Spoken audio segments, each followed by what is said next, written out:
आमेर की शान मावठा बरसात के पानी से लबालब हो गया है। दोनों ओर की पहाड़ी से मावठे में लगातार पानी पहुंच रहा है और यही कारण है कि 11 साल के बाद मावठे की मोरी लगी है। पर्यटकों की संख्या में भी लगातार इजाफा हो रहा है। हालांकि मावठे की पाल पर बैरिकेडिंग की है। लगातार पानी की आवक से पर्यटकों की संख्या बढ़ रही है।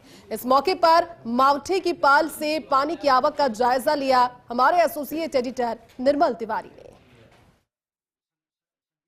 इस समय हम खड़े हैं विश्व विरासत में शुमार आमेर के प्रांगण में, ठीक मावठे की पाल के ऊपर। देखिए, ये मावठा 11 साल बाद फिर से लबालब हुआ है। सामने आप देखेंगे वो जयगढ़ की तरफ से ठीक जो रास्ता आ रहा है उस पर से भी जो तमाम जो अंबिका वन की पहाड़ियां हैं उनका पानी भी मावठे के अंदर आ रहा है।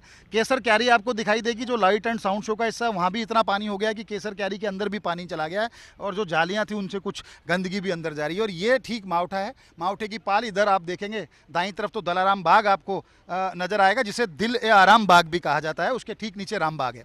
लेकिन खास बात यह है कि इस बार पानी इतना ज़बरदस्त आया 11 साल बाद कि एक बार फिर से जो मावठे की मोरी लगी है मेरे ठीक नीचे। इस समय यश आपको कोशिश करेंगे दिखाने की, ये जो जालियां हैं ये मावठे की, इसको मोरी है। इससे यहाँ से ओवरफ्लो जो पानी है वो बाहर जाता है आमेर के अंदर। और ठीक सामने की तरफ जो पहाड़ियां हैं उनका पानी भी, ये एक चैम्बर आपको नजर आएगा, इस चैम्बर के माध्यम से मावठे के अंदर आता है। यानी दोहरी व्यवस्था है। लेकिन पानी की अत्यधिक आवक और लंबे समय से, क्योंकि ये क्षेत्र रिपेयर भी बहुत लंबे समय से नहीं हुआ है, तो यहाँ से ज़मीन काफ़ी कुछ धंस गई है। आपको दिखाने की कोशिश करेंगे, यहाँ से धंस गई थी, इसमें काफ़ी भरत कराया, भरत कराने के बाद इसको वापस से किया है। इसके अलावा यहाँ भी काफ़ी, जो जीप स्टैंड है इसके पास भी काफ़ी जगह ज़मीन काफ़ी धंस गई थी, जिसको रिपेयर कराया। लेकिन इस बार अच्छी बात यह है कि बैरिकेडिंग लगा दी गई इस क्षेत्र में, क्योंकि यहाँ मछलियों को दाना डालने के लिए, कबूतरों को दाना डालने के लिए लगातार पर्यटकों की आवक रहती थी। लेकिन एहतियात के तौर पर कोई दुर्घटना ना हो, क्योंकि इसमें मगरमच्छ भी हैं।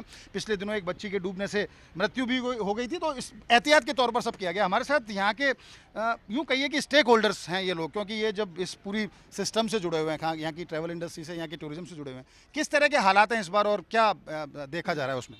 सर, ये आपके बार जो बारिश हुई है, बारिश से 15 साल बाद यहाँ पे अच्छा मानसून आया है। लेकिन क्या है कि ये जो माउंट है जहाँ आप लोग खड़े हैं, यहाँ पे 2-3 जगह ऐसे पॉइंट है जहाँ पे पानी का रिसाव भी है। जहाँ आप खड़े हैं ये कुछ सालों पहले रिपेयर किया था गवर्नमेंट ने, लेकिन जैसे आज ये पानी की आवक हुई है तो इस समय तो यहाँ पे कुछ नहीं हो सकता। इसके कुछ समय के बाद ये जो जगह है इसको प्रिजर्व करके गवर्नमेंट एक ऐसी मजबूती बनाए ताकि पानी भी अच्छा रहे यहाँ पे। और जैसे आप ये सामने बाग देख रहे हैं, इसको दलाराम बाग कहते हैं। आप अगर इसके पीछे देखेंगे तो इसके पीछे से पानी का थोड़ा निकास हो रहा है जी। तो ये क्या, बारिश का पानी आता है, बारिश का कोई डिसाइडेड नहीं होता कि कब बारिश होगी। तो ये जो पानी है, आज ऐसे टूरिस्ट भी काफ़ी आएगा यहाँ पे, तो ये पीछे जो भी लीकेज वगैरह है उसको कंप्लीट करवाया गवर्नमेंट। पर्यटन डिपार्टमेंट थोड़ा सा इस जगह पे फोकस करके काम करे। अच्छा, हमारे साथ एक साथी और में, देखिए 3 सितंबर को दिया कुमारी जी ने भी मावठे का निरीक्षण किया। कल रवि जैन जो नए पर्यटन सचिव वो भी आए। किस तरह के काम यहाँ होने चाहिए, क्योंकि टूरिस्ट का फ्लो तो लगातार बढ़ता जा रहा है? काम तो सर एक तो ये आपके सामने ही है, इसका काफ़ी बार काम हो चुका है। लेकिन यहाँ टूरिस्ट भी आता है, यहाँ गाड़ियाँ भी खड़ी रहती है, ये कभी अंदर डे सकता है। ठीक है, एक तो इसका काम होना चाहिए। एक ये देखो, ये जाल लगा रखा है इन्होंने जी, तो हमारी तो ये कि जाल को हटाया जाए, तो जब भी प्रेशर होगा तो ये जाएगा, नुकसान होगा। जाल की वजह से नुकसान होगा, क्योंकि पानी का प्रेशर ज़्यादा हो तो टूटने की स्थिति संभावना बढ़ सकती है। सौंदर्यीकरण के लिए क्या किया जाए? सौंदर्यीकरण के लिए एक तो सर पार्किंग की व्यवस्था नहीं है। ठीक है, अभी दिसंबर में देखना अब ऐसे हालत हो जाएगी कि यहाँ कोई जगह नहीं होगी।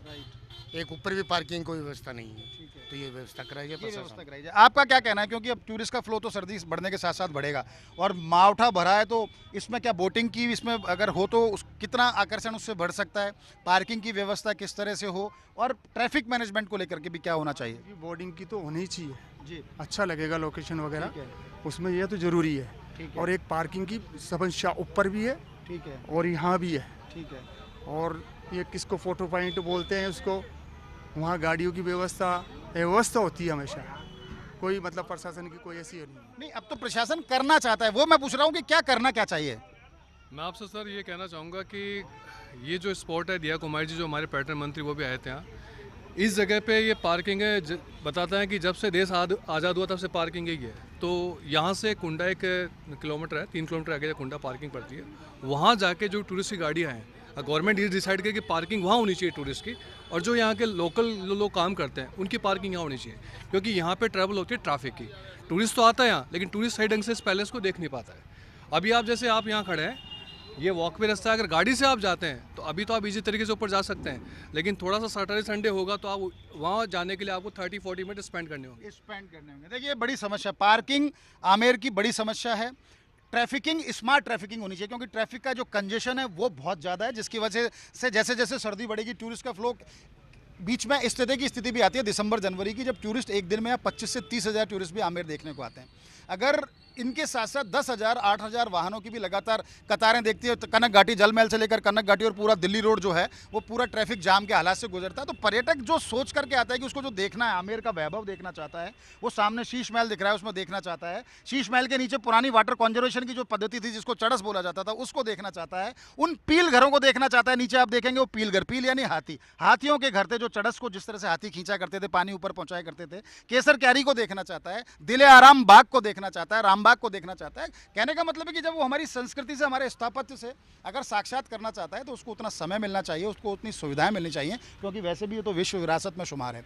तो पार्किंग अच्छी हो, ट्रैफिक की एक स्मार्ट ट्रैफिक की व्यवस्था यहाँ पर हो, सौंदर्यीकरण कराया जाए, और खासकर ये जिस तरह की जालियों की जो व्यवस्थाएं कर रखी हैं मावठे की पाल के ऊपर, ये कभी भी एक बड़े डिजास्टर का कारण हो सकती है, क्योंकि वाटर का फ्लो जिस दिन बहुत ज़्यादा होगा, जैसा कि अभी संभावना है, पानी लगातार ऊपर की तरफ से आ रहा है, तो जाली की वजह से अगर पानी टक्कर देगा तो जगह पहले भी यहाँ से बैठ चुकी है और बैठी तो कोई बड़ा हादसा हो सकता है। इससे बचने के लिए तमाम वो प्रयास होने चाहिए, क्योंकि जिस तरह से हेरिटेज विकास की जो योजना 100 करोड़ रुपये की घोषणा की गई और जिसकी वजह से पिछले दिनों यहाँ उप मुख्यमंत्री दिया कुमारी भी आई थी, कल पर्यटन सचिव रवि जैन यहाँ पर आके गए, तो जो योजना बना रहे हैं उसमें इस तरह की हो, उस तरह के कंसल्टेंट नियुक्त किए जाएं जो न केवल इसके सौंदर्यीकरण को और बढ़ाएं, बल्कि यहाँ पर स्मार्ट ट्रैफिकिंग को देखें, यहाँ की जो तमाम व्यवस्था है वो ज़्यादा अच्छी हो, पर्यटकों को ज़्यादा कुछ देखने को मिले, और जिस नीयत से, जिस मंशा के साथ वो यहाँ आते हैं वो उनकी मंशा पूरी, और अपने जेहन में आमेर की सुनहरी यादें लेकर अपने अपने वतन वो लौटें, तो कहीं ज़्यादा हमारी छवि भी सुधरेगी और आमेर का जो वैभव है और ज़्यादा निखरेगा।